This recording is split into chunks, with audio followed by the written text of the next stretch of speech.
નમસ્કાર મિત્રો, તમારું સ્વાગત છે ડૉક્ટર યાત્રી ચેનલ પર, જ્યાં આપણે કરીએ છીએ ભારતના પવિત્ર સ્થળોની યાત્રા. આજે આપણે આવી ગયા છીએ ગુજરાતના મહેસાણા જિલ્લાના વડનગર શહેરમાં, જ્યાં આવેલું છે પ્રાચીન હાટકેશ્વર મહાદેવ મંદિર. આ મંદિર ભગવાન શિવને સમર્પિત છે અને અહીં શિવલિંગ સ્વયંભૂ માનવામાં આવે છે, એટલે કે તે પોતે જાતે જ પ્રગટ થયું છે. હાટકેશ્વર મહાદેવ નાગર બ્રાહ્મણોનું કુલદેવ સ્થાન છે અને આ મંદિરની દિવાલો પર અદ્ભુત નકશીકામ કરેલું છે, જે સૌને આકર્ષે છે.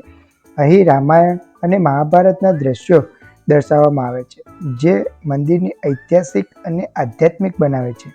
દર વર્ષે હજારો ભક્તો અહીં દર્શન કરવા માટે આવે છે. આ સ્થાન શાંતિ અને ભક્તિનું કેન્દ્ર છે. જો તમને આવા પ્રવાસવાળા વિડીયો ગમે તો વિડીયોને લાઈક કરો અને ડૉક્ટર યાત્રી ચેનલને સબસ્ક્રાઈબ કરવાનું ભૂલશો નહીં. ફરી મળીશું નવી યાત્રા સાથે. હર હર મહાદેવ.